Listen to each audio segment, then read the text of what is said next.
अभिवादन स्वीकार कीजिए ब्रजेश मिश्रा का और आप देखना शुरू कर चुके हैं द डिबेट। बहनों भाइयों, अपार जनमत के बहुमत के साथ उत्तर प्रदेश में मुख्यमंत्री योगी आदित्यनाथ की दोबारा से सरकार बनी है। अब इस सरकार ने तय किया है कि 100 दिन में उनका क्या एजेंडा होगा। तो जनता 100 दिन में अपनी इस नई सरकार को जो उसने रिपीट किया है उससे क्या अपेक्षा रखती है। भारतीय जनता पार्टी की सरकार का प्लान क्या है 100 डेज का, और इन 100 दिनों में उसे कौन कौन सी 100 नई चुनौतियों का सामना करना है, और इन 100 दिनों में उसे अपना सॉलिड प्लान के साथ कुछ आउटकम कर निकालना होगा। ये 100 दिन योगी सरकार के लिए बेहद महत्वपूर्ण है, क्योंकि 100 दिन से उनके काम की रफ्तार और काम के तौर तरीके और दूसरी इनिंग मुख्यमंत्री योगी आदित्यनाथ की इसमें क्या आउटकम आता है उसका एक रिफ्लेक्शन देखने को मिलेगा। बहनों भाइयों, अब सरकार का जब गठन हो गया है उस वक्त अब सरकार के समक्ष इस बात की चुनौती है कि उस 100 दिन के भीतर कौन सा एजेंडा सेट करे। तो ये क्या है 100 दिन की नई चुनौतियां इस सरकार के समक्ष, और क्या एजेंडा इस सरकार के समक्ष है। 100 दिन में कौन सी उन 100 चुनौतियों का सामना इस हुकूमत को करना है, और सरकार ने इससे निपटने के लिए क्या प्लान किया है। क्योंकि जो जनादेश है उस जनादेश में भारतीय जनता पार्टी का जो घोषणा पत्र यानी जिसे वो संकल्प पत्र कहते हैं उसको अमली जामा पहनाने की कोशिश करते और उसमें से कुछ महत्वपूर्ण काम करके दिखाने होंगे। तो 100 दिन में ये सरकार क्या क्या कर सकती है, और इमीडिएट जनता के समक्ष 100 दिनों में क्या ऐसी चुनौतियां हैं जो अपनी इस सरकार से वो चाहती है कि उसका समाधान हो। हम आज डिबेट में इस विषय पर चर्चा करेंगे कि जनता के समक्ष इमीडिएट तत्काल कौन सी चुनौतियां हैं जिनका वो इस सरकार से, चुनी हुई सरकार से जो बहुमत के साथ आई है, उससे क्या वो चाहती है, क्या एक्सपेक्टेशंस हैं। तो एजेंडा क्या होना चाहिए। हम चाहते हैं कि आज इस परिचर्चा में उन सभी मसलों पर खुलकर बात हो जो चैलेंजेस इस सरकार के समक्ष वर्तमान में विद्यमान हैं। उन चैलेंजेस का मुकाबला वो कैसे करें, और सबसे बड़ी बात वो कौन से 100 चैलेंजेस होने चाहिए जिनमें आपको लगता है, हमें लगता है, यानी जनता को लगता है कि उनका तत्काल प्रभाव से समाधान वर्तमान सरकार को देना चाहिए। अब जब 25 तारीख को मंत्रिपरिषद की शपथ हो गई, विभाग का बंटवारा हो गया, सरकार फार्मली कामकाज में जुट गई है। आज 2 बड़ी कार्रवाई सरकार ने की। सोनभद्र के जिलाधिकारी को भ्रष्टाचार के आरोप में सस्पेंड किया गया, और गाजियाबाद के वरिष्ठ पुलिस अधीक्षक यानी एसएसपी को भी सस्पेंड किया गया, आरोप भ्रष्टाचार का है। तो 2 घंटे के भीतर एक कलेक्टर और एक एसएसपी को सस्पेंड करके सरकार ने ये तेवर दिखाने की कोशिश की है कि इस बार अफसरों को माफ़ी नहीं मिलने वाली है, या अफसरों को लेकर वो कोई ढुलमुल रवैया नहीं रहेगा। अफसरों के खिलाफ इस बार कार्रवाई के मूड में सरकार दिख रही है। लेकिन कल पेपर लीक कांड के बाद शासन स्तर पर या माध्यमिक शिक्षा निदेशालय स्तर पर अधिकारियों पर अब तक कार्रवाई नहीं हुई है, उसका इंतज़ार हो रहा है। तो आज हम इस बात की चर्चा करेंगे कि 100 दिन का सॉलिड एजेंडा क्या होना चाहिए, जनता इस सरकार से क्या चाहती है, उसकी अपेक्षाएं क्या हैं, तत्काल वो कौन सी चुनौतियां हैं जिसे सरकार को निपटना चाहिए, जिसको इमीडिएट ध्यान देना चाहिए। क्योंकि चुनाव समाप्त हो गए हैं, पॉलिटिक्स अब बंद हो गई है, चुनाव के दौरान के मसले खत्म हो गए हैं। अब सरकार का ये वक्त है कि सरकार अब कामकाज में व्यापक रूप से जुट जाए और अब जनता की जो अपेक्षाएं उससे हैं उसे पूरा करके दिखाए। तो अगले 1 घंटे हम इस पर चर्चा करेंगे कि जनता की वर्तमान में तत्काल क्या प्राथमिकता है, और सरकार के समक्ष वो कौन सा 100 एजेंडे हैं जो इस चुनौती के रूप में प्रस्तुत होते हैं। तो हम एक एक करके आज इन विषयों पर विस्तार से बात करेंगे, चर्चा करेंगे। चूँकि जन कल्याणकारी और परोपकारी नीतियों के अनुसार सरकार को काम करना है, तो लिहाजा एजेंडा भी जनता का चलेगा। मेरे साथ आलोक अवस्थी हैं, भारतीय जनता पार्टी के प्रवक्ता, रोहित अग्रवाल राष्ट्रीय लोकदल से हैं, विजय उपाध्याय जी बहुत ही जाने माने पत्रकार हैं, दीपक सिंह कांग्रेस के प्रवक्ता और एमएलसी, अभिषेक सुधीर जी जाने माने पॉलिटिकल एनालिस्ट, और रंजीव जी थोड़ी देर में मुझे ज्वाइन कर चुके हैं, मेरे साथ मौजूद हैं, वरिष्ठ पत्रकार हैं, और वीरेंद्र सिंह जी हमारे स्टेट हेड। बहुत शुक्रिया दोस्तों, आज बहुत ही महत्वपूर्ण डिबेट है। मैं चाहता हूँ कि अगले 100 दिन सरकार के समक्ष कौन से ऐसे मसले रखे जाएं जिसका उसे तत्काल समाधान करना चाहिए, और सरकार करे उसे अपने एजेंडा में सम्मिलित करे। तो मैं चाहता हूं कि आज आरोप प्रत्यारोप के बजाय सरकार के समक्ष वो एजेंडा प्रस्तुत किए जाएं जो इमीडिएट प्रभाव से उसको हल करने की आवश्यकता है, यानी उन जन समस्याओं को तत्काल सरकार के समक्ष चुनौती के रूप में रखने की ज़रूरत है। आलोक अवस्थी मेरे साथ हैं, भारतीय जनता पार्टी के प्रवक्ता। आलोक जी, बहुत स्वागत आपका। अब आप मुझे बताइए कि 100 दिन में आपके समक्ष एजेंडा क्या है?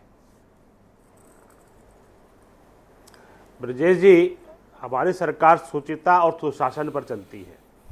गरीबों की सरकार है, गरीबों के लिए चलती है। और आपने देखा होगा, सबसे पहले मुख्यमंत्री जी ने जो बैठक करी, सभी मंत्रियों को, सभी अधिकारियों को निर्देश दिए गए हैं कि भारतीय जनता पार्टी का जो संकल्प पत्र है उसको वो रट लें और उसके हिसाब से 30 दिन, 100 दिन, 6 महीने और 1 वर्ष की कार्य योजना बना करके प्रस्तुत करें। सभी अधिकारियों से और सभी मंत्रियों से कहा गया है कि आप लगातार समीक्षा करें, लगातार जो है जनता के बीच में जाएं। और आपने देखा होगा, जो अधिकारी जनता के प्रति जवाबदेह नहीं है, आज उनकी बलि चढ़ते आपने देखा है। जिलाधिकारी एक और एक एसएसपी को सस्पेंड किया गया है।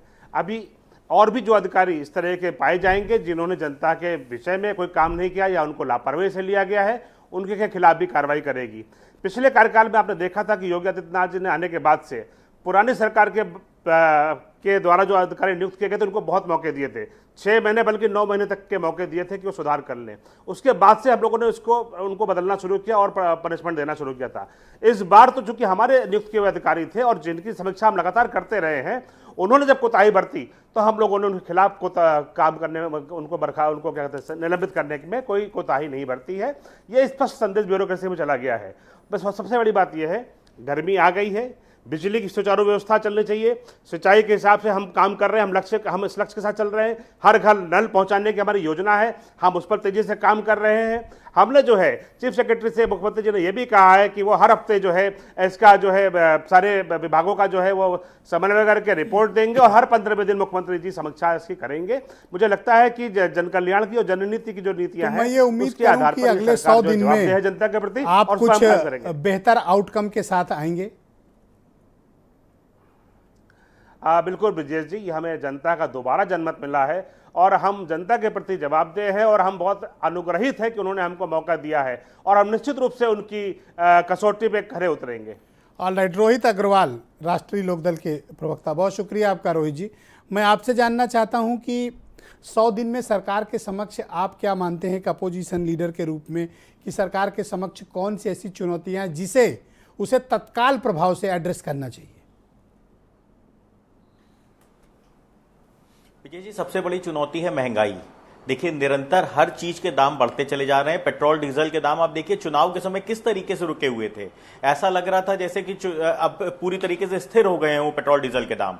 और अब पिछले 7 दिनों से आप देखिए रोज निरंतर पेट्रोल डीजल के दाम बढ़ रहे हैं, सब्जियों के दाम बढ़ रहे हैं। टोल टैक्स, कल सुबह होते ही टोल टैक्स बढ़ जाएगा रोडों के ऊपर, एनएचआई का। तो जो महंगाई की मार है जनता के ऊपर वो बढ़ती चली जा रही है। तो मुझे लगता है इसको कहीं ना कहीं सरकार को कंट्रोल करना चाहिए। युवाओं को रोजगार चाहिए। युवा आज भी बेरोजगार है पूरी तरीके से और इसकी वजह से इनको राशन योजना को बढ़ाना पड़ा है।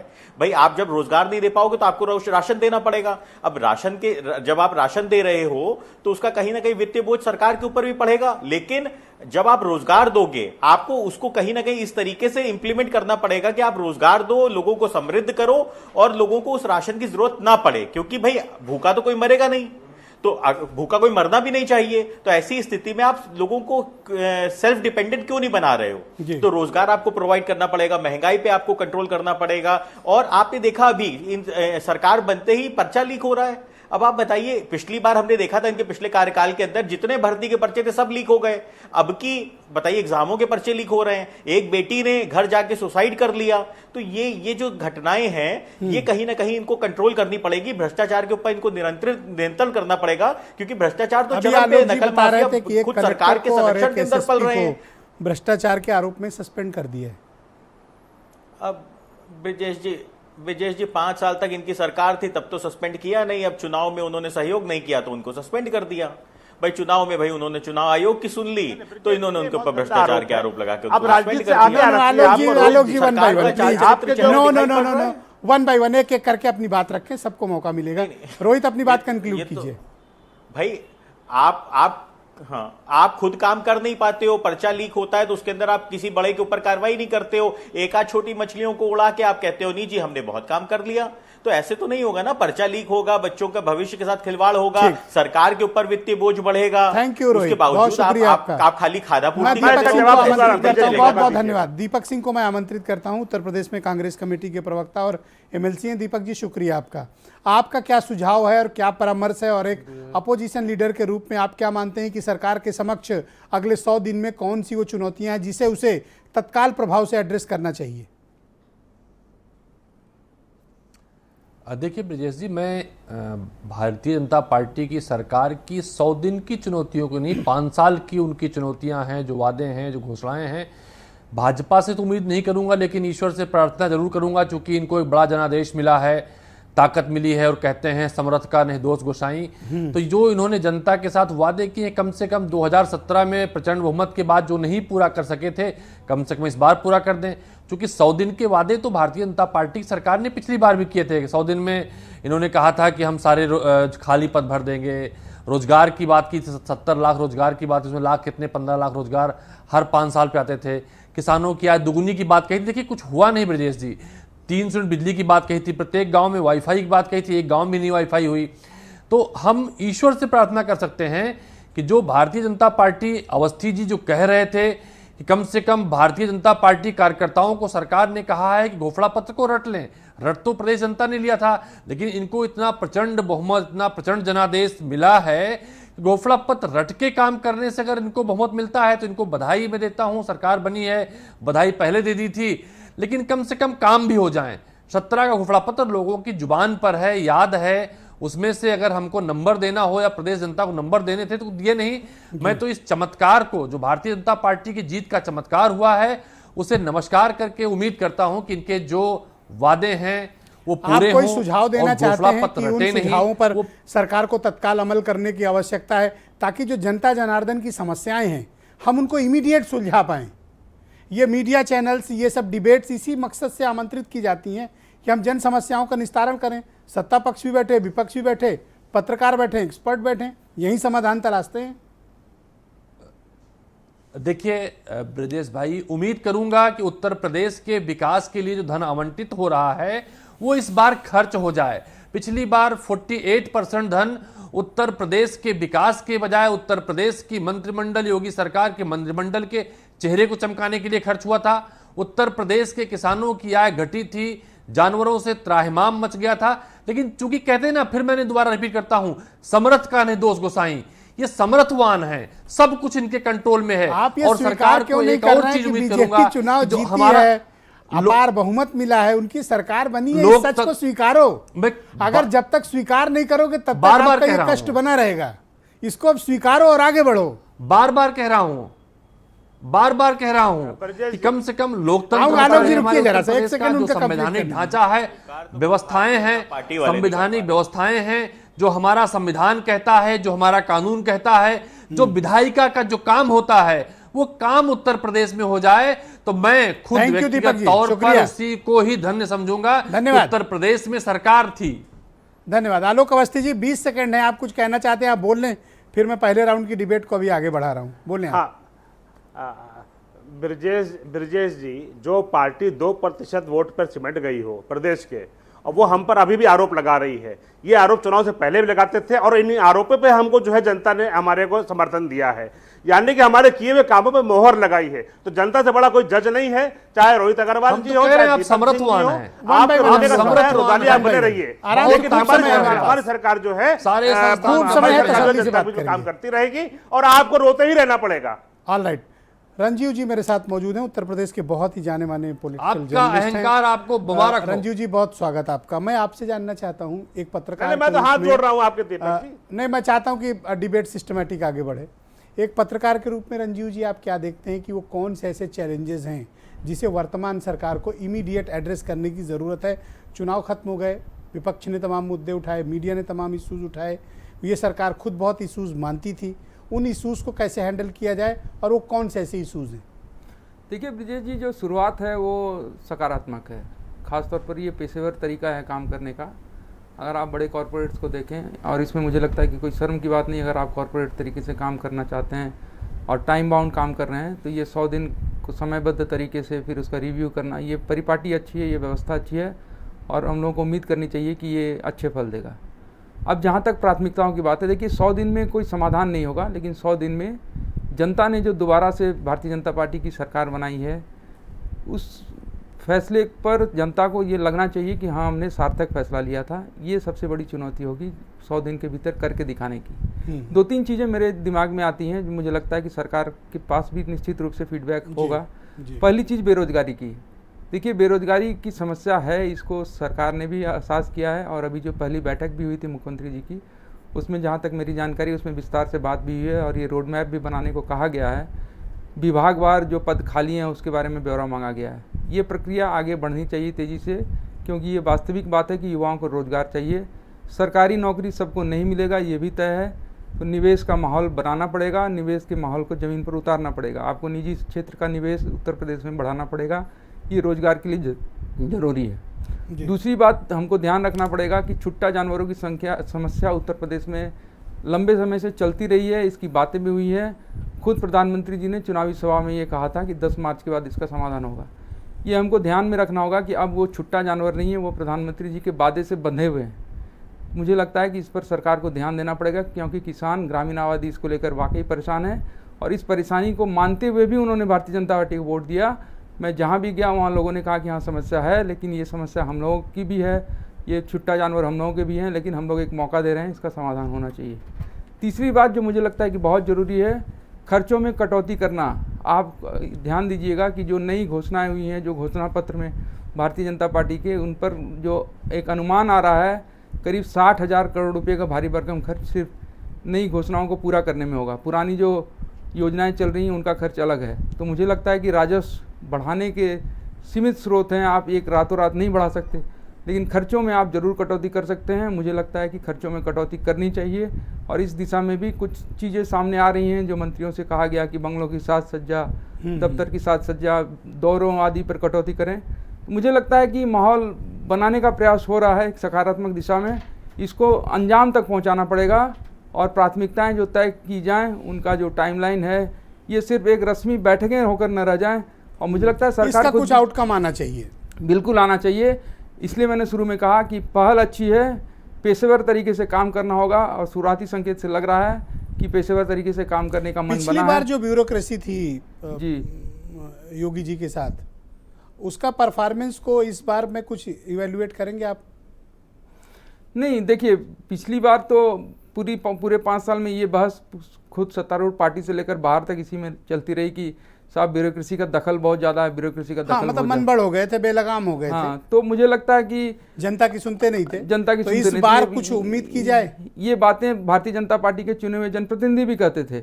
मुझे लगता है कि ये जो 2 फैसले आज हुए हैं, जिनका जिक्र आपने अभी किया, एक जिलाधिकारी और एक पुलिस कप्तान के खिलाफ, मुझे लगता है कि पॉलिटिकल लीडरशिप ने ठोस और मजबूत फैसले लेने का। मैं तो सोच रहा हूँ माध्यमिक शिक्षा वालों पर कार्रवाई कब होगी? नहीं, वो कार्रवाई भी होनी चाहिए, क्योंकि अभी एक वक्ता कह रहे थे कि प्रश्न पत्र लीक होना अच्छा संदेश नहीं देता। निश्चित रूप से ये इन मनबड़ों पर एक्शन बहुत जरूरी है, एक्शन जरूरी है और इससे प्रदेश की देखिए छवि खराब होती है। बुनियादी बात यह है कि आपको उत्तर प्रदेश की कार्य संस्कृति को अगर सुधारना है तो ऐसी चीज़ों पर भी लगाम लगानी पड़ेगी। उत्तर प्रदेश की बदनामी सबसे ज़्यादा वर्क कल्चर को लेकर होती है। तो अगर आप चीज़ों को ठीक करने की दिशा में बढ़ रहे हैं तो कार्य संस्कृति को ठीक करना ही पड़ेगा, उसमें सारी चीज़ें शामिल है। जी, मैं विजय उपाध्याय जी को आमंत्रित करता हूं, उत्तर प्रदेश के बहुत ही जाने माने पत्रकार हैं। उपाध्याय जी नमस्ते, बहुत स्वागत आपका। 100 दिन में सरकार के कामकाज का बताइए, क्या एजेंडा आप रखना चाहते हैं? देखिए, जैसा रंजीव जी कह रहे थे, शिक्षा, स्वास्थ्य, ये जो शिक्षा, स्वास्थ्य और ये रोजगार सबसे ऊपर, ये बहुत जरूरी है। अब इसके लिए सरकार ने अभी जो एक इम्पोर्टेंट बात आपको पहले कह दूं कि ये सरकार ऐसी है जिसने हनीमून पीरियड तो एंजॉय ही नहीं किया। ना योगी जी का कहीं राजनीतिक स्वागत समारोह हो रहा है और ना योगी जी कहीं किसी ऐसे अभिनंदन समारोह में जा रहे हैं जो परंपरा रही है इस प्रदेश की। यानी एक नए तरीके का वर्क कल्चर की पहले दिन से ही काम शुरू किया इन्होंने। अब कैसे रोजगार बढ़ेगा? 10 लाख करोड़ का एक नया निजी निवेश आकर्षित करने के लिए इन्होंने 100 दिन में एक योजना बनाने की बात कही है कि आप प्रेजेंटेशन दीजिए और 10 लाख करोड़ का निवेश कैसे होगा। और पिछली 2018 में इन्होंने 4,26,000 करोड़ का जो MOU साइन किया था, उसमें भी करीब 1.5 लाख पौने 2 लाख करोड़ रुपए का इन्वेस्टमेंट उत्तर प्रदेश में आ चुका है और अब नए इन्वेस्टमेंट की खोज में उत्तर प्रदेश सरकार लग गई है जी। तो ये एक अच्छा साइन है जो रोजगार और प्रदेश का विकास। देखिए उत्तर प्रदेश की जो समस्या है वो रेवेन्यू की क्राइसिस है। इतनी कम इनकम है उत्तर प्रदेश की, 24 करोड़ की आबादी वाले प्रदेश का जो सालाना रेवेन्यू रिसिप्ट आता है वो 2 लाख करोड़ पहुंचते पहुंचते हांफने लगता है।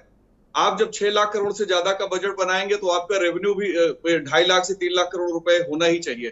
तो अगर आप 3 लाख करोड़ रेवेन्यू ले आएंगे तभी आप उत्तर प्रदेश में रोजगार की बात कर सकते हैं, डेवलपमेंट की बात कर सकते हैं, पर कैपिटा इनकम डबल करने की बात कर सकते हैं, एग्रीकल्चर सेक्टर में ज्यादा रेवेन्यू कैसे इन्वेस्टमेंट। बढ़ाएं? क्या आप चाहते हैं कुछ नए टैक्स लगें?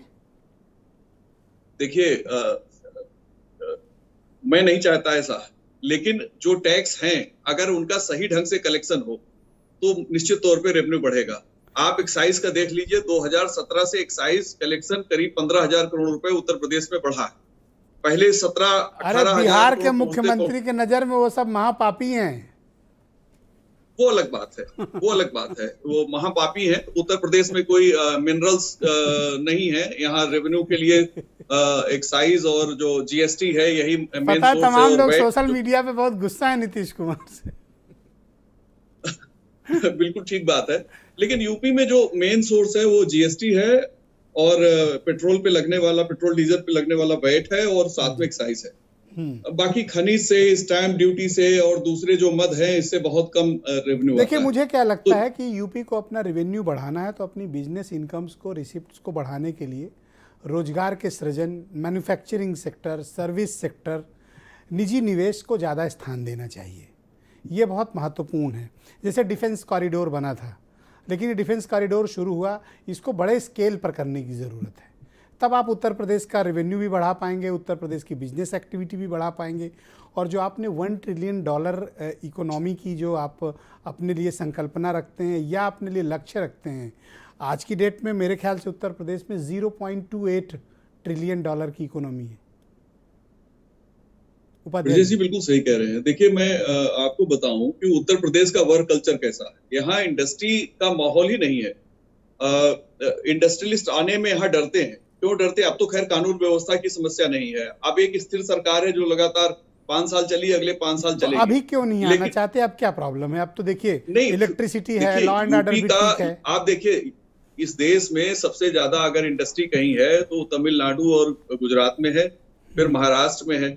इसके अलावा जो केंद्र सरकार के द्वारा टैक्स छूट दिया गया है वो हिमाचल और उत्तराखंड है, जहां सबसे ज्यादा ऐसी यूनिट्स हैं जो प्रोडक्शन करती हैं। आपके यहाँ उत्तर प्रदेश में नोएडा में कुछ इलेक्ट्रॉनिक इंडस्ट्री है, प्लस सर्विस सेक्टर की इंडस्ट्रीज हैं जो सॉफ्टवेयर बनाती हैं जी, जिसमें TCS और दूसरी तमाम कंपनियां हैं और बहुत अच्छा उनसे रेवेन्यू उत्तर प्रदेश सरकार को मिलता है। लेकिन जो वर्क कल्चर है यहाँ, चूंकि पॉलिटिक्स हर लेवल पे है। मैं आपको एग्जांपल दे दूं, उत्तर प्रदेश के जगदीशपुर में जहां से दीपक सिंह जी बैठे हुए हैं, कितनी इंडस्ट्री वहां लगी और सिर्फ पॉलिटिक्स की वजह से, धरना प्रदर्शन और राजनीति की वजह से वहां बंद हो गई। और जब आप किसी इंडस्ट्री के बाहर राजनीति करेंगे, लेबरर काम नहीं करेंगे तो इंडस्ट्री सर्वाइव भी नहीं कर सकती, वो बंद हो जाएगी। सम्राट बाइसाइकिल सबसे पहले बंद हुई, उसके बाद मालविका स्टील बंद हुई। एक मंत्री जो बीजेपी से जुड़े हुए थे, विधायक, वो हाथी लेके वहां धरना दिए महीनों, दीपक जी को याद होगा। और इसके अलावा और भी तमाम वहां पे इंडस्ट्री बंद हो गई जो लगातार धरने और राजनीतिक दबाव की वजह से। तो उनको वापस स्टार्ट करने की जरूरत है जी, उनको वापस अब स्टार्ट करने की जरूरत है। सरकार बुलाए और बात करे। स्टार्ट करने की जरूरत है। मुझे लगता है कि ये जो 10 लाख करोड़ का जो नया एक कॉन्सेप्ट जिसपे काम कर रही है, ग्राउंड ब्रेकिंग सेरेमनी को लेके आलोक जी की सरकार, ये निश्चित तौर पे उत्तर प्रदेश को एक अच्छा मैसेज दे रही है। देखिए अगर आप कानून व्यवस्था को ठीक रखते हैं और स्किल्ड लेबर अवेलेबल कराते हैं, जो उत्तर प्रदेश में है, शुक्रिया आपका। 80 लाख से ज्यादा लेबरल को इन्होंने अपने डेटा में रखा है उत्तर प्रदेश सरकार ने। मैं अभिषेक सुधीर जी को आमंत्रित करता हूं। अभिषेक जी, आप मुझे बताइए कि सरकार के समक्ष अगले 100 दिनों में वो कौन सी चुनौतियां हैं जिन्हें आपको लगता है कि सरकार इमीडिएट इनको एड्रेस करे ताकि जनता को कुछ फ़ायदा हो, जो परेशानियां वो झेल रही है उनसे निजात मिले? देखिए ब्रजेश जी, ये जो मुद्दे हैं ना सारे इंटरकनेक्टेड है। अगर आप महंगाई पर काम करेंगे, आप सोचिए एक व्यापारी है जो 10 लोगों को नौकरी देता है, अब वो उसको घर चलाने में मुश्किल होगा तो वो कहता है चलो यार मैं 9 लोग रख लेता हूं या 8 लोग को रख लेता हूं। अगर आप महंगाई पर काम करेंगे वो तो 2-3 और लोगों को हायर कर देगा। तो वो महंगाई, बेरोजगारी सब इंटरकनेक्टेड है। मैं इस सरकार से मैं कहना चाहता हूं कि लखनऊ को भी थोड़ा ध्यान दीजिए ना। लखनऊ को 5 साल से आपने नेग्लेक्ट कर दी है। HCL बना था, HCL में 7,000 IT नौकरी आए थे लखनऊ, उसके बाद पिछले 5 साल में एक भी IT नौकरी नहीं आई है लखनऊ। तो अखिलेश जी कह रहे थे मैनिफेस्टो में, उन्होंने कहा था कि 22 लाख IT नौकरी देंगे, एक HCL सिर्फ 7,000 नौकरी दे पाया। तो अब नोएडा में जो है एक सैचुरेशन हो गया है, लखनऊ में इंफ्रास्ट्रक्चर है, लखनऊ एक IT सिटी बन सकता है। पर मुझे लगता है कि मुख्यमंत्री योगी जी तो लखनऊ को ध्यान ही नहीं देना चाहते। हाँ, मैं मानता हूं कि बहन जी मायावती और अखिलेश जी ने थोड़ा ज्यादा ही ध्यान दी लखनऊ को, पर अब लखनऊ को तो नेग्लेक्ट ही किया गया है। अब उन्होंने शपथ जो ली थी एकाना स्टेडियम में, उस स्टेडियम के आसपास बगल में जो आप देखते हैं सब अखिलेश जी ने ही बनाया था। मैं एक और बात रखना चाहता हूं, आज ब्रजेश पाठक जी सिविल हॉस्पिटल गए थे यहां लखनऊ में और वो कह रहे थे कि व्हीलचेयर ठीक नहीं है, ये ठीक नहीं है, वो ठीक नहीं है। देखिए ये जो मंत्री है ना, क्या हर हॉस्पिटल जाके ऐसे इंस्पेक्शन करेंगे? आप थोड़ा स्ट्रक्चर्स डालिए ना। जब कोविड हो रहा था अस्पताल तो बंद थे, गांव में ग्रामीण क्षेत्र में तो अस्पताल बंद थे और लखनऊ में तो आपको बेड भी नहीं मिल रहा था। तो ये जो 22 लाख नौकरियां देने की बात समाजवादी पार्टी के घोषणा पत्र में कही गई थी जी, तो वो आपका क्या रोड मैप था, क्या एक्शन प्लान था? वो सरकार को दीजिए, सरकार उस पर काम करे। जी, पर ये तो हमें दुश्मन मानते हैं, ये तो सपा को दुश्मन मानते हैं। तो आप चिट्ठी लिखिए, चिट्ठी लिख के भेजिए सरकार के पास। देखिए, हम लोग को भी उसकी कॉपी भेजिए। देखिए और उपाध्याय जी भी मांग रहे हैं, इनको भी भेजिए। 100 नाम चेंज कर दीजिए, समाजवादी पार्टी के नेता कर दीजिए पहले इनका। वो ये कोई राजनीतिक हाँ विशेषज्ञ बोलिए नहीं आप है। अभिषेक जी अपनी बात ये जब कंप्लीट अपने करें। को दुश्मन मानते हैं और एक सेकंड रुक अभिषेक जी को जाइए। लिखिए पहले, ये हाँ, गलत हाँ, है। नहीं, बोलिए आप अभिषेक जी अपनी बात कंप्लीट करें। ये जो भेड़ की आप खाल में चिट्ठी छुप लिखो। करके जो बैठे हैं ना, ये खाल हटा दीजिए। अब देखिए, हर प्रोग्राम में मुझे ये सुनना पड़ता है, हाँ भाई हम सपा के समर्थक है। ब्रजेश जी लिख दीजिए सपा समर्थक। लिख दूंगा, कोई दिक्कत ठीक नहीं, है। आप अपनी बात रखो। वही तो, यही तो प्रॉब्लम है इनका। अगर आप वो मुझे एक्शन प्लान दो ना कि 22 लाख नौकरियां कैसे सर, देने ये वाले थे। एक्शन प्लान हमारे सुनेंगे, कहते हैं कि ये राजनीतिक विश्लेषक नहीं है, ये है वो है, ये हमारे बात कहां सुनेंगे? आप सपा की मैनिफेस्टो देखिए, 100 पेज का मैनिफेस्टो है, हर मामले पे रोड मैप है। अगर भाजपा वो मैनिफेस्टो खुल के पढ़ेगी तो उनको बहुत हेल्प हो जाएगा। देखिए 22 लाख IT अरे अब तो नौकरी। अखिलेश जी नेता प्रतिपक्ष है ना, सदन में पढ़ दें। जी, वही तो मैं कह रहा हूं। आप नहीं, नेता लखनऊ प्रतिपक्ष के नाते अब तो जिम्मेदारी है कि उत्तर प्रदेश के डेवलपमेंट में समाजवादी पार्टी का निगरानी योगदान हो, रखे। हाँ, इसलिए निगरानी बताना रखे। चाहिए। नहीं, भाई अगर उनको ये जनता ने विपक्ष में बैठने का मैंडेट दिया है जी, आप विपक्ष में बैठ के निगरानी करिए सरकार की। नहीं, देखिए अगर ये अच्छे काम करेंगे तो जरूर हम उनका स्वागत बहुत करेंगे। शुक्रिया आपका। मैं बीरेन जी के पास चलता हूं। बीरेन जी भी इस डिबेट में मुझे ज्वाइन कर चुके हैं। बीरेन जी, सरकार ने 100 दिनों का एक एजेंडा अपने लिए तय किया है। आपके पास जानकारी है कि वो कौन से एजेंडा है जिन पर सरकार काम करना चाहती है और वो कौन से ऐसे इशूज हैं जिनको तत्काल इमीडिएट प्रभाव से उसको एड्रेस करने की ज़रूरत है? बिल्कुल, ये सरकार ने 100 दिन के कार्य के लिए कहा है कि सारे लोग अपने विभाग में 10 ऐसी चीज़ों को प्राथमिक सेक्टर बना लें जिस पर 100 दिन में कुछ काम करके दिखाया जा सके। और योगी सरकार चूंकि कंटिन्यूटी में चल रही है, 5 साल वो रही, अब उसको ये देखना है कि वो अपने कामों को और जनता के बीच कैसे लेके जाए। अब वो पिछली और सरकारों को दोष नहीं दे सकती, तो अब उसके सामने एक्सप्रेसवे बनाने की, पूरा करने की चुनौती है। इसके अलावा अगर आप देखेंगे तो भ्रष्टाचार जो बहुत बड़ी समस्या रही है, जिस पर आज कार्रवाई भी कुछ देखने को मिल रही है। एक डीएम और एक एसपी, इनको सस्पेंड कर दिया गया है। तो ये जो समस्या है, ये एक बड़ी समस्या है। मैंने पहले भी कहा और लोग जानते हैं कि भ्रष्टाचार की गंगा हमेशा ऊपर से बहती है, नीचे आती है। अगर ऊपर छेद बंद कर दीजिए तो नीचे स्वाभाविक है कि भ्रष्टाचार खत्म हो जाएगा। योगी सरकार इस संकल्प को लेकर आगे बढ़ी है। अगर हम समाज में जो चुनौतियां हैं उन पर नज़र डालें तो बेरोजगारी, बिजली व्यवस्था, गरीबी, दवाई, अस्पताल, रोटी, कपड़ा, ये सब हमारे सामने चुनौती है। एक ज़माना था मुलायम सिंह ने नारा दिया था कि रोटी कपड़ा सस्ती हो, दवा पढ़ाई मुफ्ती हो। तो ये नारा आज भी सस्टेन करता है। ये हर सरकार हर युग में रहेगा, क्योंकि उत्तर प्रदेश एक गरीब प्रदेश रहा है, किसानी पर आधारित प्रदेश है। हमारे यहाँ संसाधन कम है, तो हमें सरकारों की ईमानदारी और उनकी इच्छा शक्ति अगर मिलेगी तो ये प्रदेश तरक्की करेगा। और संयोग है कि जिस चीज़ के लिए बीजेपी ने संघर्ष किया, संयोग से देश में और उत्तर प्रदेश में सब जगह बीजेपी की बहुमत की सरकार है। उसको कोई भी फैसला लेने से कोई रोक नहीं सकता। वो 50 दिन में 100 दिन में अपने एजेंडे तय कर ले। राज्य सरकार के पास पेट्रोल डीजल महंगाई कम करने का बहुत सारा अधिकार नहीं होता है, लेकिन उसके पास अस्पताल सही करने का, दवाई देने का, स्कूलों की फीस को नियंत्रण करने का, धान की खरीद की धांधली को ख़त्म करने का, ऐसे तमाम सारे अवसर हैं जो हमेशा सरकारों की किरकिरी कराते हैं, मुद्दा बनते हैं। सरकार चाहे तो उस पर काम करे। मंत्री नई गाड़ी ना खरीदें, भ्रष्टाचार को रोकें, जी, मितव्यता बरतें, विदेश यात्रा न करें, ये सब चीज़ें तो आती रही हैं। इसमें कोई उपदेश देने की बहुत आवश्यकता नहीं है। ये सरकार में योगी के जो कार्यशैली से परिचित हैं वो जानते हैं, और उसके ऊपर सबका वित्त विभाग बैठा, बिना उसकी अनुमति के कोई कुछ कर नहीं सकता। लेकिन जब ईमानदारी सरकार और मंत्रियों के आचरण में झलकने लगती है तो उसका भरपूर फायदा जनता को मिलने लगता है, क्योंकि नीचे बेईमानी करने वाले लोग डरने लगेंगे। आज एक डीएम एक एसपी सस्पेंड हुआ, हो सकता है कि कल आगे और कई हो।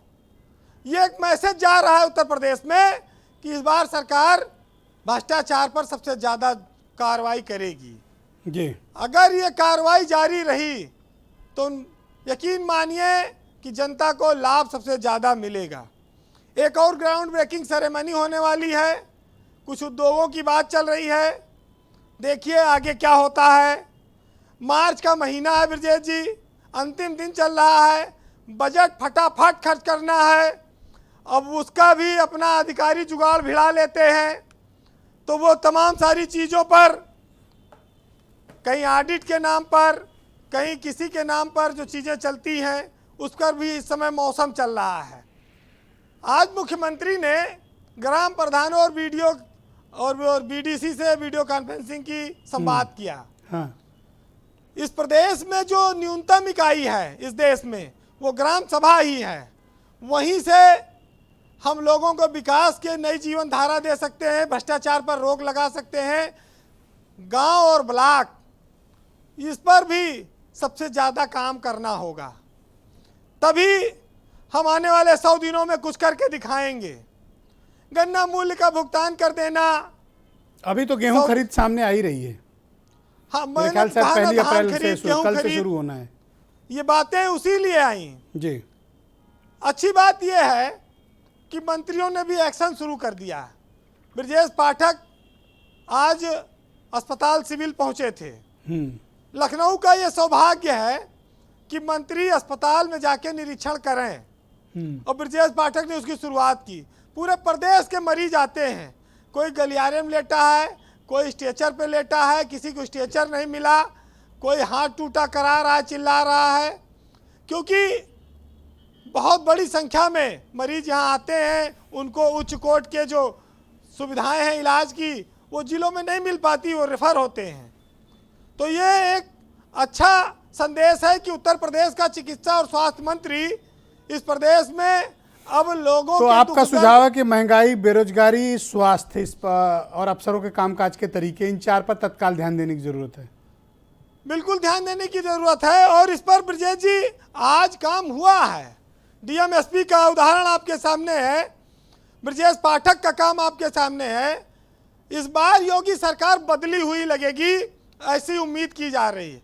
ये वो सरकार नहीं होगी कि अधिकारी मनमाना कर लें, कुछ भी चला दो, अधिकारियों का कुछ बिगड़ेगा नहीं। टीवी में चल जाए, अखबार में छप जाए, अधिकारी उसको नजरअंदाज करके बच जाएगा।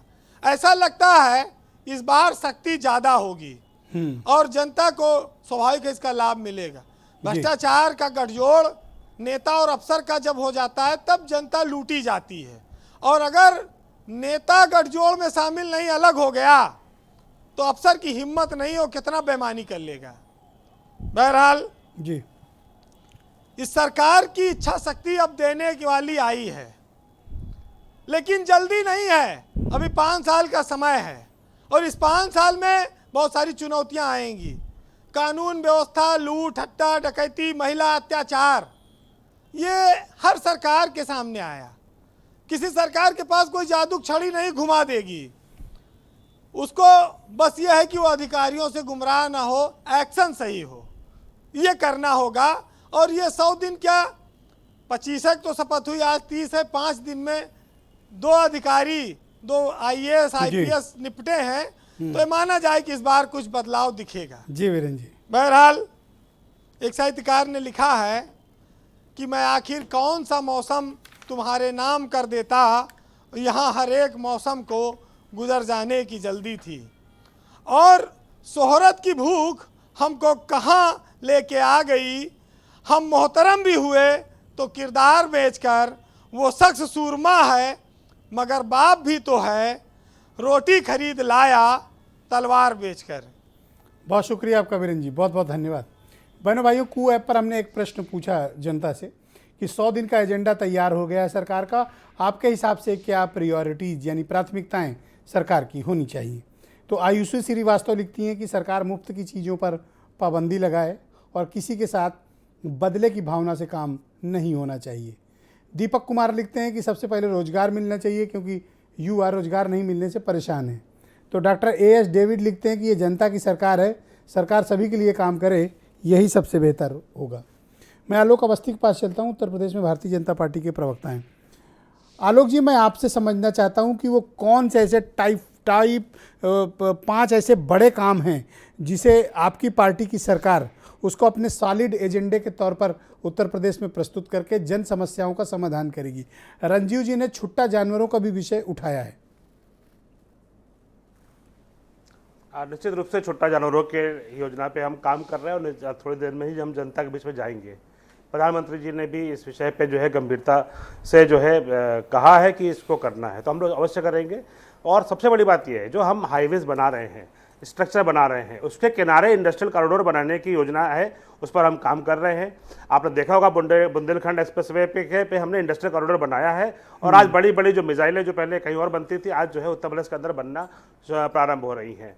मैं दूसरी बात ये भी कहना चाहूँगा कि राजनीतिक दल जो कि कार्यकर्ता बैठे हैं, एक आध छुपे हुए में भी कार्यकर्ता बैठे हैं, उनको चाहिए कि खुलकर अपनी बात कहें। आप जितनी बातें कहते थे उन पर हम खड़े उतरे हैं।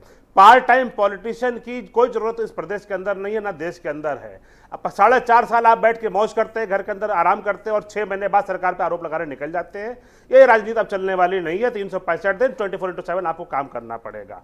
रही बात जहां तक की नकल वाली बात करी थी हमारे मित्र रोहित अग्रवाल जी ने, निश्चित बात है ये दुर्भाग्यपूर्ण है, लेकिन हमने कार्रवाई करी और हमने एक DIS के साथ साथ जो है 20 अन्य अधिकारियों पे कार्रवाई करी है।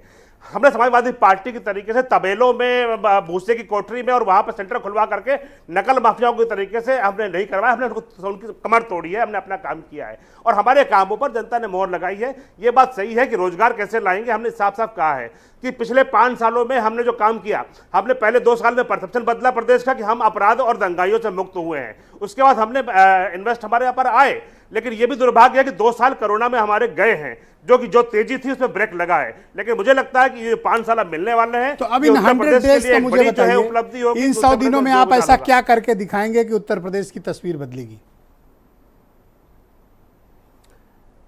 मेरा साफ साफ कहना है, हम निरंतरता में चल रहे हैं। तो हम कोई नई सरकार नहीं आए, हम पिछले 5 साल सत्ता में थे। हमारे जो अधूरे प्रोजेक्ट हैं, जो हमारे जो एक्सप्रेसवे चल रहे हैं उनको हम कंप्लीट करेंगे, उनके किनारे इंडस्ट्रियल कॉरिडोर बनाएंगे, हर जिले के अंदर एक मेडिकल कॉलेज देने की हमारी योजना है, हम उस पर काम करेंगे। और प्राइवेट पार्टनरशिप के तहत हम तमाम उद्योगों के लोगों को आमंत्रित कर रहे हैं। प्राइवेट पार्टिसिपेशन से पैसा आएगा प्रदेश के अंदर, और 100 दिन के अंदर हम कोशिश कर रहे हैं कि 20,000 सरकारी नौकरियां हम प्रकाशित करके उसको जो है हम भरने का प्रयास करेंगे। भाई अभिषेक सुधीर जी, जी आउट ऑफ टर्न आपको आमंत्रित कर रहा हूँ, क्योंकि इन्होंने आप पर डायरेक्ट अटैक मारा कि आप छिप के हमला कर रहे हो। अरे तो जरा सा ब्लैंकेट फेंको बाहर और खुलकर सामने से हमला करो इनके ऊपर। अरे मैं यही कहना चाहता हूँ, फेंको कंबल, सामने आओ। हमें कोई चिंता नहीं। पता ये हमारा नेता 365 दिन जनता के बीच में रहता है। आलोक जी इनको बोलने बोलिए। ये वो नेता इनके नुमाइंदे हैं, बोलिए। ब्रजेश जी, जो है थैंक यू आलोक जी। कंबल ओढ़कर आलोक जी थैंक यू, अब इनको बोलने दें। ब्रजेश जी, इनके जो भी प्रवक्ता है, ऑब्सेशन है इनकी मुझ पे कि ये विश्लेषक नहीं है, सपा अच्छा चलो समर्थक सपा के समर्थक कह देता हूँ। हाँ, मैं समर्थक। अब चलो बोलो आप। अब देखिए, चुट्टा जानवर का इनके पास सोल्यूशन है, नीचे लिख दिए जनता भाई साहब। चुट्टा जानवर के सोल्यूशन है, गौशाला आपने बनाया है, गौशाला में तो जगह नहीं है, तो अब क्या करेंगे? सोल्यूशन है क्या? आप तो गाय कटवा देते थे, हम गाय कटने नहीं देंगे अभिषेक जी। अरे मैं कहां कह रहा हूं वालों को हम काटने वाले हैं। अरे आप सोल्यूशन बताइए वाले हैं। आपके प्रधानमंत्री भी आके कह रहे थे कि हम सोल्यूशन देंगे, आप सोल्यूशन दीजिए भाई साहब। क्या सोल्यूशन है चुट्टा पशु का? क्या करेंगे बताइए? निश्चित रूप से हम करेंगे। क्या करेंगे? आपके पास कोई स्कीम हो तो आप भी बताइए, सरकार की मदद करिए आप। अच्छा। आप राजनीतिक क्षेत्र के कार्यकर्ता है तो आपको भी आना चाहिए हमारी मदद के लिए। हमें ही सत्य 5 साल तो अखिलेश जी को मुख्यमंत्री बना दीजिए, हम ही कर देंगे सोल्यूशन, हम दे देंगे। आप तैयार है? आज या नेता प्रतिपक्ष योगी जी बन के 4.5 साल सोते रहेंगे तो बन जाएंगे मुख्यमंत्री, बना नहीं सकता है। चाहे नहीं, आप स्वीकार करिए आपके पास सोल्यूशन नहीं है, चुट्टा पशु के सोल्यूशन नहीं है, बता दीजिए आप सॉल्यूशन नहीं है आपके पास, बताइए। अभिषेक जी, और कोई इशू जो आपको लगता है कि आप ये कंबल ओढ़ के इमीडिएट सरकार हैंडल करे। सरकार में 5 दिन निकले हैं सर, अपनी बात कंप्लीट करो आप, जल्दी करो। एक और 2 साल के बाद आपको लोकसभा चुनाव लड़ना है, एक और HCL लेके आइए ना। 5 साल में आपने एक IT नौकरी दी है लखनऊ को, इतनी ब्रेन ड्रेन हो रही है। ब्रजेश जी, मैं बैंगलोर से हूँ, बैंगलोर में सारे IT जो एम्प्लॉइज है यूपी से आते हैं। आज आपके कार्यकाल में टाटा यहाँ से भाग गया था। अरे हमने तो डब्बा उठा रहे हैं, हम सपा ने यहाँ से जा रहा था। टाटा एक कॉर्पोरेट का नाम अपना पूरा वस्त्र बांध चुका था। अब नोएडा के चैनल्स जो आपके चैनल्स जो है, नोएडा चैनल का जमीन नेताजी ने दिया था, नेताजी ने वो जमीन दिया था सर, आपके सरकार ने नहीं दी थी, नेताजी ने नोएडा बनाया था। बताइए। नहीं, नोएडा का नोएडा की तो आधारशिला नारायण दत्त तिवारी ने रखी। अरे नेताजी नहीं थे, पढ़ लिख के नारायण दत्त तिवारी जी ने रखी। उन्होंने शुरू की बनाया है, उन्हें शुरू की थी, मैं मानता हूं, पर ये जो चैनल्स के लिए जमीन जो दी थी नेताजी ने दिया था। देखो मेरे चैनल के पास है नहीं, तो मैं तो इस पे बोलूंगा नहीं। मेरे पास कोई जमीन नहीं। हजरतगंज के चैनल है सर, आपके नहीं कह रहा हूं। आप नोएडा के, मैं जिन्हें दी है उनसे जाओ हिसाब ले। मैं सिर्फ कहना चाहता हूं कि सपा का जो है ना, सपा का जो एजेंडा है पॉजिटिव एजेंडा है, इनका जो है एजेंडा नकारात्मक एजेंडा है। ये सिर्फ हिंदू मुसलमान करते हैं बस, और कुछ एजेंडा नहीं है। रोहित अग्रवाल, 100 दिन सरकार का क्या एजेंडा? आलोक अवस्थी जी की बात से सहमत हो? वैसे आपकी शिक्षा वाली बात को उन्होंने सिरे से नकार दिया है। नहीं ब्रिजेश जी, ये तो खैर हर चीज नकारेंगे, इनका धर्म भी है विपक्ष को नकारना, और इनको नकारना भी चाहिए, लेकिन इनको ये भी समझना चाहिए कि जनता ने आपके ऊपर दोबारा विश्वास किया है। तो मैं एक चीज कहना चाहूंगा, देखिए भारतीय जनता पार्टी के पास रोजगार के लिए कोई भी प्लेटफॉर्म है नहीं इनके पास, और ना इनके पास कोई योजना है। तो मैं इनको एक सलाह देना चाहूंगा कि ग्राउंड ब्रेकिंग सेरेमनी करने से खाली कोई लाभ नहीं मिलने वाला है। आपको पहले इन्वेस्टर्स को प्रलोभन देना पड़ेगा, आपको SEZ बनाने पड़ेंगे, आपको टैक्स हॉलीडेज घोषित करने पड़ेंगे, आपको इजी फाइनेंसिंग अवेलेबल करवानी पड़ेगी, और एक एटमॉस्फेयर देना पड़ेगा इंडस्ट्रीज को जिससे वो अट्रैक्ट हों। देखिए, जब हिमाचल के अंदर इंडस्ट्रीज गई थी तो वहां पे एक SEZ बना था जहां पे टैक्स हॉलीडे मिले थे। जब उत्तर प्रदेश के अंदर भी इंडस्ट्रीज कांग्रेस कार्यकाल में 80s में आई थी, उस समय भी एक टैक्स हॉलीडे पीरियड दिया गया था। तो आपको कहीं ना कहीं कोई योजना बना के एक इंडस्ट्रीज को एक प्लेटफॉर्म देना पड़ेगा। आप खाली ये कहते रहोगे कि हम ग्राउंड ब्रेकिंग लॉन्चिंग सेरेमनी करेंगे और वहां पे आप 2-3 बड़े उद्योगपतियों की मजबूरी होती है वो आपके सामने आना, और उनके जो अपने योजनाएं चल रही हैं, जो उनके चैनल्स चल रहे हैं, या जो भी उनकी बिजनेसेस हैं, उन्हीं के अंदर वो आके घोषित कर जाते हैं कि हम 50,000 करोड़ और देंगे जी, 20,000 करोड़ और देंगे जी। उससे काम नहीं चलेगा। आपको नए इंडस्ट्रीज को कहीं ना कहीं प्रमोट करना पड़ेगा, आपको एमएसएमईज को प्रमोट करना पड़ेगा और एमएसएमईज को सपोर्ट करना पड़ेगा। उसके लिए आपको एसईजेड्स डेवलप करने पड़ेंगे, उसके लिए आपको कहीं ना कहीं ये एक प्लेटफॉर्म क्रिएट करना पड़ेगा जिससे कि उन इंडस्ट्रीज को सुरक्षा महसूस हो सके। यहां तो स्थिति है कि इंडस्ट्री अगर कोई चलती है तो वो बंद कैसे हो, इसके ऊपर कार्रवाई ज्यादा होती है। वो इंडस्ट्री मैं दीपक कैसे सिंह को आमंत्रित करता हूं। थैंक यू, कार्रवाई शुक्रिया रोहित, तो आपको रोहित दिखावे से शुक्रिया, नहीं चलेगा। बहुत शुक्रिया। दीपक जी, आप मुझे बताइए कि ये सरकार कौन से ऐसे इश्यूज को हैंडल करे इमीडिएट तौर पे, जो आपने डिबेट के प्रारंभिक चरण में भी अपना पक्ष रखा था। लेकिन मैं ये समझना चाहता हूँ, सरकार जो सॉलिड एजेंडा आपने लेकर आई है, 100 दिनों का जो एक्शन प्लान घोषित किया है, आप उससे सहमत हैं या नहीं? देखिए ब्रजेश जी, मेरे सहमत और न सहमत होने का प्रश्न नहीं है। प्रश्न ये है, मैं तो चाहूँगा उत्तर प्रदेश की भलाई के लिए जो वीरेंद्र सिंह जी कह रहे हैं उत्तर प्रदेश सरकार वैसा करती दिखाई ना पड़े, करे। मैं चाहता हूं उत्तर प्रदेश की सरकार से कि उत्तर प्रदेश, आज जैसे दिल्ली का उदाहरण लें, दिल्ली में शीला दीक्षित जी नहीं है, लेकिन शीला दीक्षित जी के विकास दिखाई पड़ते हैं। सरकार नहीं है दिल्ली में, कांग्रेस पार्टी नहीं दिल्ली में, लेकिन चर्चाएं दिल्ली के बाहर भी शीला दीक्षित के विकास की होती हैं। बहुत सारे ऐसे अपने देश के ऐसे राज्य हैं जिनके मॉडल की चर्चा पूरे हिंदुस्तान में होती है कि वहाँ अमुक चीज अच्छी है। 3 बार आपको और बीजेपी को हरा चुके हैं। उसकी चर्चा नहीं कर रहे हैं, हम उसकी चर्चा नहीं कर रहे हैं ब्रजेश जी। हम चर्चा इस सच अलग का विषय है, लेकिन आज भी शीला दीक्षित का विकास लोगों के सर चढ़ के बोलता है। हार जीत तय नहीं करती किसी चीज का। मैं जानता हूं इस चीज को। लोहिया जी चुनाव नहीं जीते, लेकिन लोहिया जी को लोग मानते हैं ना। आज हमारे पार्टी के नहीं थे, बहुत सारे ऐसे लोग हैं जिनको राजनीति से, दल से, सरकार से ऊपर लोगों को मान्यता मिलती है। उत्तर प्रदेश में भारतीय जनता पार्टी की सरकार कुछ ऐसा कर जाए, 5 साल की सरकार में जो नहीं बता सके, चूंकि मेरी जिम्मेदारी, जवाबदेही है सरकार को आईना दिखाए, उत्तर प्रदेश की भलाई के लिए सरकार को कुरेदती रहे, सरकार अमुक चीज करे।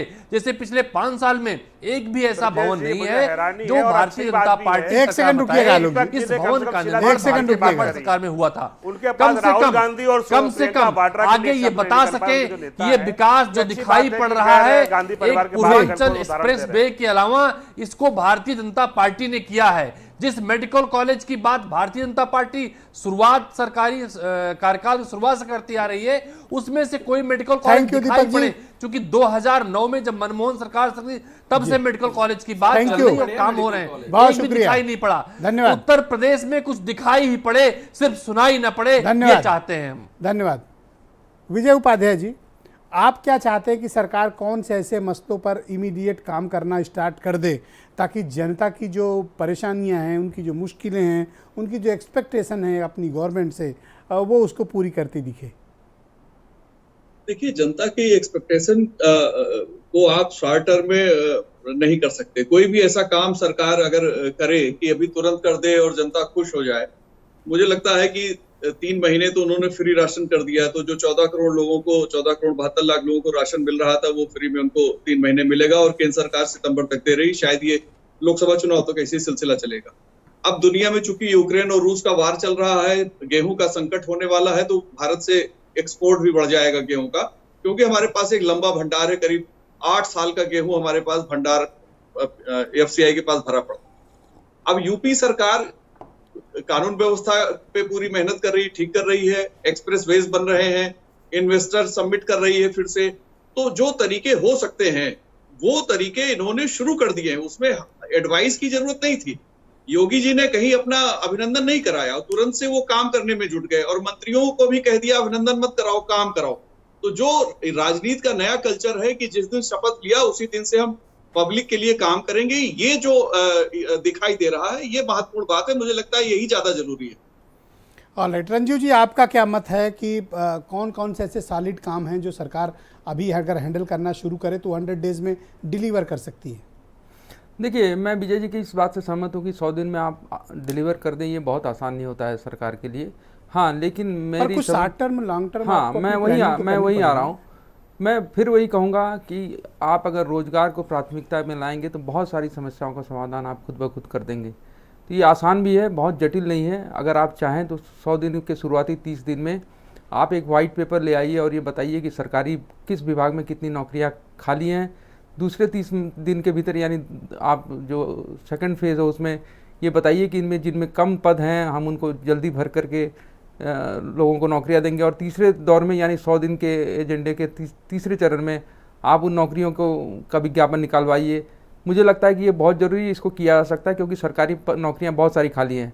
अगर आप वाइट पेपर जारी करके लोगों को बता देंगे तो पारदर्शिता भी रहेगी, युवाओं को भी लगेगा कि कुल सरकारी नौकरियां इतनी हैं, हमें सारे लोगों को एक साथ नौकरी नहीं मिल सकती है। मुझे लगता है कि इस दिशा में सरकार को काम करना चाहिए। तो मेरे हिसाब से पहली प्राथमिकता रोजगार, दूसरी प्राथमिकता रोजगार और तीसरी प्राथमिकता भी रोजगार, क्योंकि अगर आप नौकरियां देंगे तो समाज बेहतर होगा, बहुत सारी समस्याओं का समाधान होगा। उत्तर प्रदेश बहुत बड़ा राज्य है, आप कई तरीके की समस्याओं का समाधान होगा। तो मुझे लगता है कि रोजगार को पहली प्राथमिकता मानते हुए सरकार को कदम उठाना चाहिए। अब मुझे बताओ कि विपक्ष के पास 100 दिनों में कौन सी चुनौतियाँ रहेंगी, उनकी भी थोड़ी चर्चा हो जाए कि उनके सामने कौन सी 100 डेज में चुनौतियाँ रहेंगी। अब मुझे लगता है कि सबसे बड़ा तो आपको ये उपचुनाव, अगर हम पॉलिटिकली बात करें, चूँकि विपक्ष तो राजनीति की बात आएगी, विपक्ष का जब अभी तो आजमगढ़ में चुनाव होगा और रामपुर में, मैं यही कह रहा हूँ कि तो 2 बड़े उपचुनाव हैं। राज्यसभा की कुछ सीटें खाली होंगी, विधान परिषद का चुनाव आने वाला है 7 तारीख को। तो मुझे लगता है कि पॉलिटिकल फ्रंट पर तो यही सारी चीज़ें हैं जिससे विपक्ष को 2-4 होना पड़ेगा। इसके अलावा अपनी ज़मीन जिसकी जो ज़मीन बनी और जिसकी जो ज़मीन ख़त्म हुई है उसको बनाए रखने और बचाए रखने और दोबारा हासिल करने, इस जद्दोजहद में विपक्ष का निकलेगा। तो मुझे लगता है मोटे तौर पर तो ये। ओके, आलोक अवस्थी जी, आपको क्या प्रॉब्लम थी दीपक सिंह से, बताइए, अब बोलिए। नहीं, मुझे इस चीज़ से कोई प्रॉब्लम नहीं है। रंजीव भाई की बात पे मैं एक बात कहना चाहता हूँ, तो उन्होंने बहुत अच्छा विषय उठाया है नौकरियों का। मैं आपको बताना चाहता हूँ, हमने 5 लाख सरकारी नौकरियाँ हम दे पाए पिछले 5 वर्षों में, और हम सबसे अधिक नौकरी हमने दी है, क्योंकि समाजवादी पार्टी ने मात्र 2 लाख नौकरी दी थी और बसपा 97,000 नौकरियां देके गई। कहां से लेके आ रहे हैं आपके सामने है। हाँ, हम रोजगार कैसे बढ़ाएंगे, कैसे हम अवसर उत्पन्न करेंगे, वो हम इंडस्ट्रियलाइजेशन बढ़ाएंगे, सड़कों का हम विस्तार कर रहे हैं, हम जो है तमाम कॉरिडोर बना रहे हैं। दीपक सिंह बोल रहे थे तब आपने कई बार टोका टाकी की थी, तो मैं चाहता हूँ दीपक सिंह से सीधे बात कर लो। देखिए दीपक, बताओ, 1 सेकंड रुक जाओ। ये दीपक सिंह बोल रहे थे तो बहुत टोका टाकी किए थे, आप पूछिए।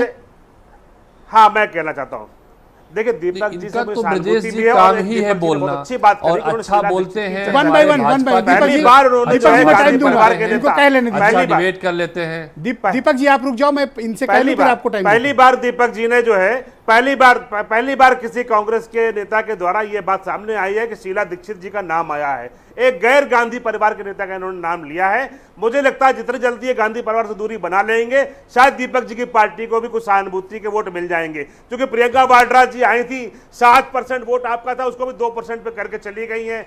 आप जो है 7 सीटों पर थे, उसको 2 सीटों पे करके चली गई हैं। पिछली बार लोकसभा में चुनाव में आई थी। एक सेकंड रुक जाइए दीपक जी, मैं आ रहा हूं, आपके पास आ रहा हूं, उनको फिनिश करने की जरूरत नहीं है। 1 सेकंड रुक जाइए। थैंक यू आलोक जी, शुक्रिया आलोक जी, धन्यवाद धन्यवाद धन्यवाद। Okay Deepak Singh, go ahead. हम ना हार में गम करते हैं ना, जो 2 MP आए थे तब जो जिस तरह से आप टूटे थे, हम टूटते भी नहीं हैं। सहानुभूति वोट उसमें मिला था आपको, उसमें बोलिए अभिषेक जी, बोलिए। अरे बोलिए आप। ये भाजपा के प्रवक्ता जो है ना, समाजवादी पार्टी की इतना चिंता करते हैं कि हमें चिंता करने की जरूरत ही नहीं। अभी वो कांग्रेस की चिंता में है। नहीं, 5 साल से समाजवादी पार्टी पे हमला कर रहे हैं, अगले 5 साल भी समाजवादी पार्टी पे बहुत बहुत शुक्रिया, धन्यवाद आप सभी का, धन्यवाद, बहुत बहुत शुक्रिया, बहुत बहुत धन्यवाद। और बहनों भाइयों, आप सबका भी बहुत बहुत शुक्रिया इस परिचर्चा में शामिल होने के लिए। अगले 100 दिन सरकार के समक्ष क्या नई 100 चुनौतियां हैं, हम उनकी निगरानी करेंगे और आपके समक्ष से प्रस्तुत भी करेंगे। बहुत शुक्रिया, धन्यवाद, नमस्कार।